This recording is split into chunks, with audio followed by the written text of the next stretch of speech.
না। সো এটাই আমার মনে হলো তাহলে যে এই কাজটুকু করার জন্য there is a word which is very connected, transformation, হ্যাঁ, transformational জি, leadership. জি, সো আপনি এখানে আপনার বইতেও আপনি এনেছেন ইমিডিয়েট পরের চ্যাপ্টারে এই জি। নেতৃত্বের রূপান্তর জি। ৭টি বিশিষ্ট স্টাইল মানে 7 leadership Leadership style styles, for right. Transformative leadership. জি, কেননা জি। আপনি যে কথা বলছিলেন একজন লিডার যখন সিইও রোলের জন্য আসছে he or she must be transformed G. and at the same time he or she has to transform the business and process, Yes, yes. people and culture. Yes. So এখানে আপনি বলছেন 7 different style, আপনি যদি একটু বলতেন আপনি জি। আপনার চ্যাপ্টারগুলোতে কিভাবে এটাকে আসলে Thank you. আপনি এনেছেন। Thank you very much. এটা একটা খুব ইন্টারেস্টিং চ্যাপ্টার হিসেবে এসেছে। আমরা ভাবতেছিলাম যে এই লিডারশিপ স্টাইল নিয়ে কি কথা বলার দরকার আছে, পরে দেখলাম যে না, আসলে organisation to organisation style vary করে, ইন্ডিভিজুয়াল টু ইন্ডিভিজুয়াল লিডারশিপের স্টাইল ভ্যারি করে। তো আমরা যদি একটা ধারণা আমাদের প্রাথমিক না থাকে তাইলে লিডারশিপের ব্যাপারে আপনি ফুল নলেজটা জানলেন না। এগেইন কোনো একটা স্টাইল ভালো আরেকটা স্টাইল খারাপ, this is not like that. Number 3, as an individual আপনি নিজেও কিন্তু স্টাইলের মধ্যে সুইচিং করতে পারেন। সিচুয়েশন কনটেক্সট একটা স্টাইলে আপনাকে লিভারেজ দিবে, আরেকটা স্টাইলে লিভারেজ নাও দিতে পারে। আপনি নিজেও অ্যাজ ইউ গ্রো আপনার মধ্যে ম্যাচুরিটি আসবে, being the boss, being the CEO, being the leader, আপনি ইভলভ করবেন, আপনি একটা স্টাইল থেকে আরেকটা স্টাইলে যাবেন। এবং শুধু যে এন্টারপ্রাইজে আপনি কন্ট্রিবিউট করবেন, একটা বিজনেসে কন্ট্রিবিউট করবেন, নো, আপনার এই ম্যানেজমেন্ট নলেজ, এই expertise, that can be industry changing, that can be put into Storm.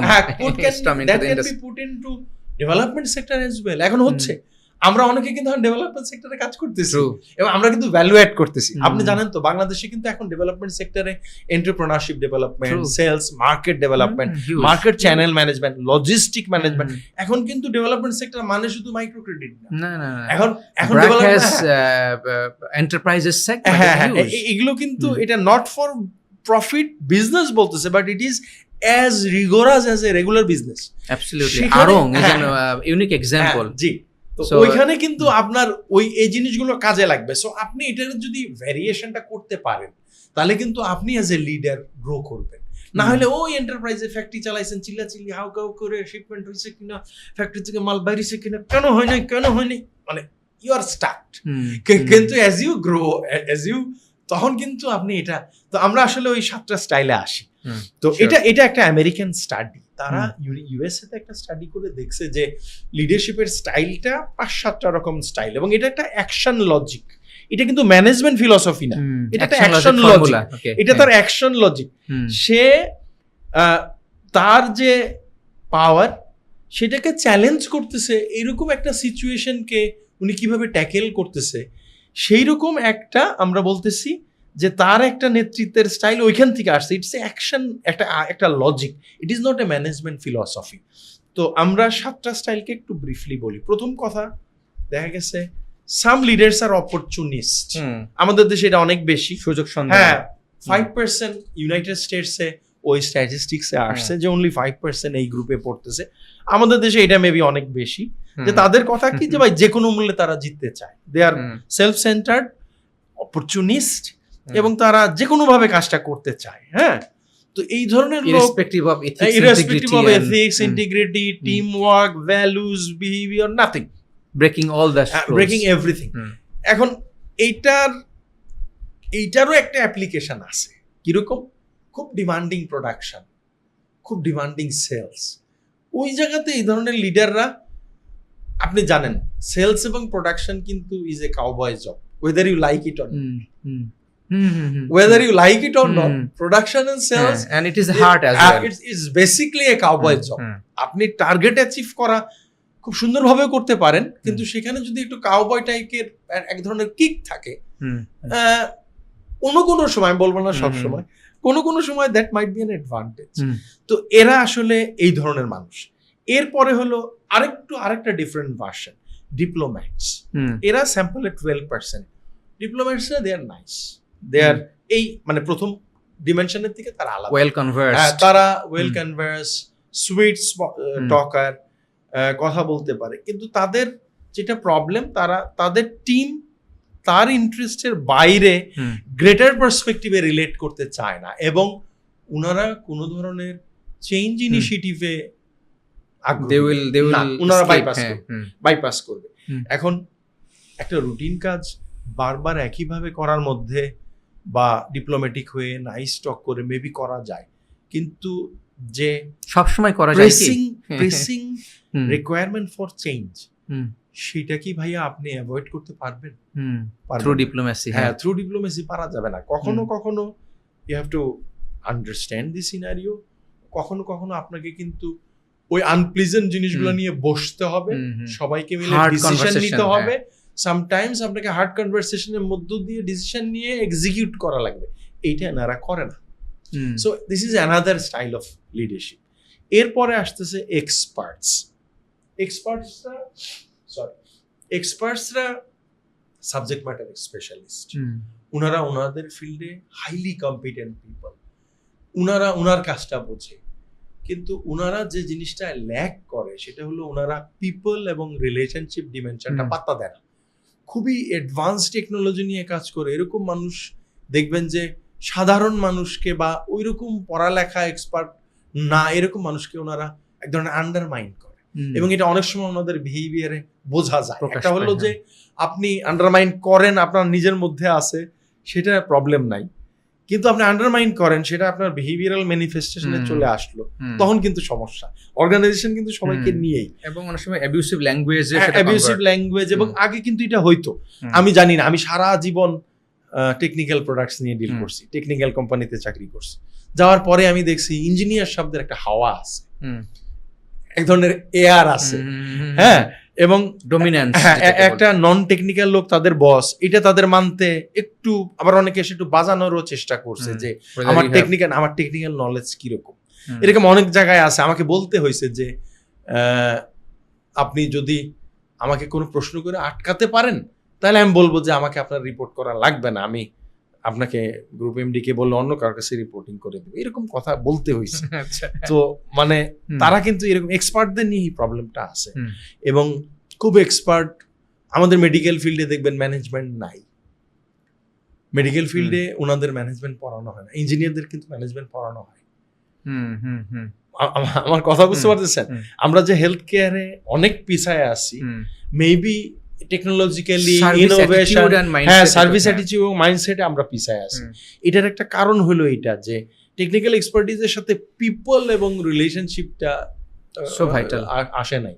এটা কিন্তু আপনি যেভাবেই বলেন, আমি হয়তো বা খুব খারাপ ভাবে বললাম, কিন্তু এটা কিন্তু বাস্তবতা। হ্যাঁ, তো এইটা আপনার মাথায় রাখা লাগবে। এরপরে আসে হলো কিছু লোক যারা অ্যাচিভার্স, এরা প্রায় 30% লোক, এক্সপার্ট নমুনাতে আসছে প্রায় 38% লোক, অ্যাচিভার্স আসছে around 30%, which is around 1/3 of the population, which is a bigger segment. তো এখানে আপনি দেখেন অ্যাচিভার্সরা আপনি বলতে পারেন they are kind of a balanced leader. তারা নিজেরা ভালো কাজ বোঝে, টিমকে নিয়ে আগায় যেতে পারে, টিমের কোনো ইস্যু টিস্যু থাকলে সুন্দরভাবে তারা অর্গানাইজেশনাল গোল, ইন্ডিভিজুয়াল গোলগুলোকে তারা ম্যাচ করতে পারে, অ্যালাইন করতে পারে, which is pretty good. এরপরে যারা আছে ইন্ডিভিজুয়ালিস্টিক, এখান থেকেই প্রবলেম শুরু হয়েছে। এরা 10%, এখানেও একটা প্রবলেম যে 10% তারা স্যাম্পলে আছে, এরা কম্পিটেন্ট, এরা কাজ বোঝে, কাজ জানে, বাট তাদের একটা টুইস্ট আছে, তারা অনেক সময় অর্গানাইজেশনের নর্মস গুলো মানতে চায় না। আমি এই গ্রুপে পড়ি, আমরা যারা কনসালটেন্সি করতেছি, আমাদের একটা ফিলসফি সবসময় মানে ইন্ডাস্ট্রির সাথে আমরা এক পার যাইতে পারি নাই, এবং আসলে অনেক ইন্ডাস্ট্রিতে এক পার যাওয়ার কিছু নাই। আমরা আমাদের প্রারম্ভিক আলোচনায় আজকে আলাপ করতেছিলাম যে কিছু কিছু ইন্ডাস্ট্রি আসলে শিখতে চায় না, তারা তাদের ওই বেস্ট প্র্যাকটিস গুলোর মধ্যে আছে, অন্য ইন্ডাস্ট্রি থেকে যে বড় করার ভিতরেই তারা একটা ডু লুপের মধ্যে ঘুরতেছে, আমি ওইভাবে বলি। তো আসলে যে একটা থার্ড আই পার্সপেক্টিভ, অনেক সময় paradigm shift, out of the box কিছু করা যায়, এই লোকগুলা এটা ট্রাই করে বিধায় অনেক ক্ষেত্রে খুব সাকসেসফুল, কখনো কখনো তারা ফেইল করে অনেকটা সহযোগিতার কারণে, অসহযোগিতার কারণে। যে বেটা তুমি এই ইন্ডাস্ট্রিতে চাকরি করতে আসতেছো, তুমি অন্য ইন্ডাস্ট্রি থেকে বেস্ট প্র্যাকটিস কেন মানে আনতে চাচ্ছ? আমরা তো সারা জীবন we have been doing the same thing for the last 40 years, and who the heck you think that You you are that you are trying to bring in best practices from here and there. We don't buy it. And এই যে একটা It's been successful as 40 years হ্যাঁ, 40 doing years. the same. এবং মজার ব্যাপার কি জানেন, ওনাদেরকে কিছুতে এটা বোঝানো যায় না যে the things that have brought you here Will not will take you not take you there. এই right. জিনিসটা কিচ্ছুতেই আপনি তাদের বোঝা।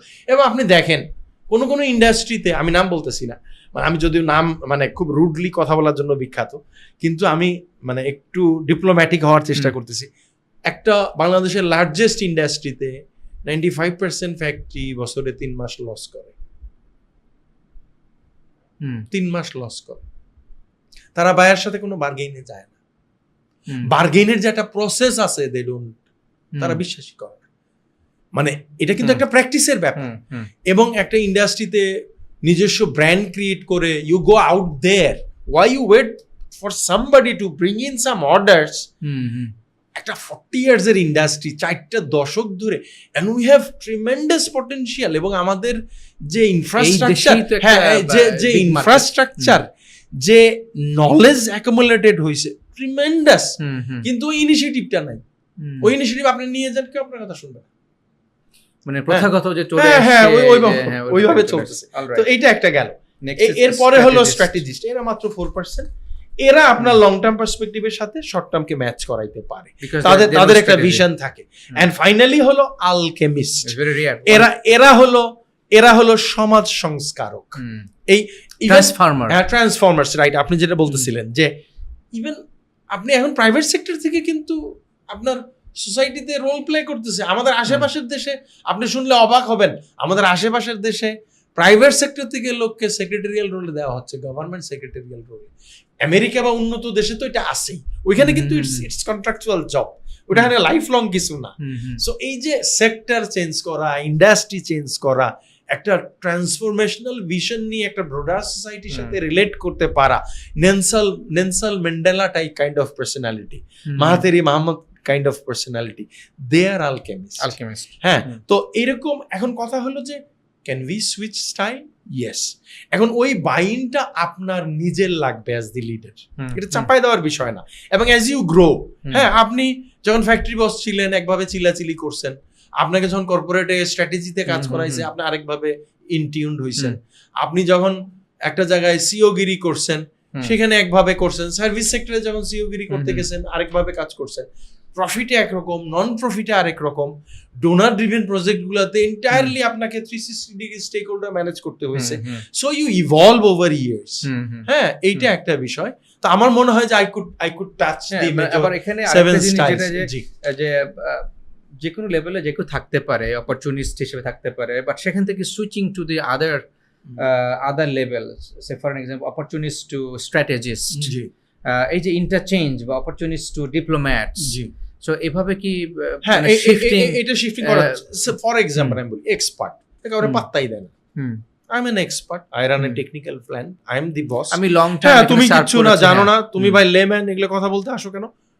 ওই লোকটাকে যদি আপনি একটা ম্যানেজমেন্ট ডেভেলপমেন্ট প্রোগ্রামে পাঠান, তাকে যদি একটা লিডারশিপ ডেভেলপমেন্ট প্রোগ্রামে পাঠান, তাকে যদি পিপল ম্যানেজমেন্ট স্কিলটা আপগ্রেড করে দেন, সে কিন্তু এই কোর্সগুলো করার পর সে বুঝবে যে অ্যাজ ইউ গো আপ অর্গানাইজেশনে পিপল স্কিল হলো মূল বিষয়। সে ফ্যাক্টরি হেড হিসেবে তার যে পিপল স্কিল রিকোয়ারমেন্ট, তাকে সিও হইতে গেলে কিন্তু পিপল রিলেটেড বিগার পিকচারে যাইতে গেলে, হ্যাঁ, তাকে যদি আপনি অ্যাওয়্যার করেন, ট্রেন করেন, তাকে যদি বোর্ডের সাথে টপ টিমের সাথে কাজ করার স্কোপ দেন, বিভিন্ন প্রজেক্ট অ্যাসাইন করেন, ফ্যাক্টরির বাইরে তাকে নিয়ে আসেন, সে দেখবেন গ্র্যাজুয়ালি কিন্তু অনেক সময় ভয় পাই না যে আসলে do I fit into that role, do I am I capable. মানে কমফোর্ট জোনের বাইরে বেরোনো কিন্তু একটা চ্যালেঞ্জ। আমরা লিডারশিপ চ্যালেঞ্জে দেখব, ওইখানে তার এফোর্টের কিছু বাড়তি মানে জানার প্রয়োজন আছে, এফোর্ট দেওয়ার প্রয়োজন আছে, তার কমফোর্ট জোনটা থেকে বেরোয় আসার দরকার আছে, এডিশনাল টাইম দেওয়ার দরকার আছে, ওই জিনিসগুলো আছে। তার মানে আমার উদ্দেশ্য ছিল আসলে যে কেউ যে কোনো জায়গায় থাকতে পারে for certain time, but he could also elevate to the next level আসতে পারে, বা তার সুইটেবল অন্য একটা স্টাইলে উনি সুইচ করতে পারে। Exactly, so that brought to us to self leadership, যেখানে এই বইতে আপনি 8টা চ্যাপ্টার আপনি এখানে ইনক্লুড করেছেন।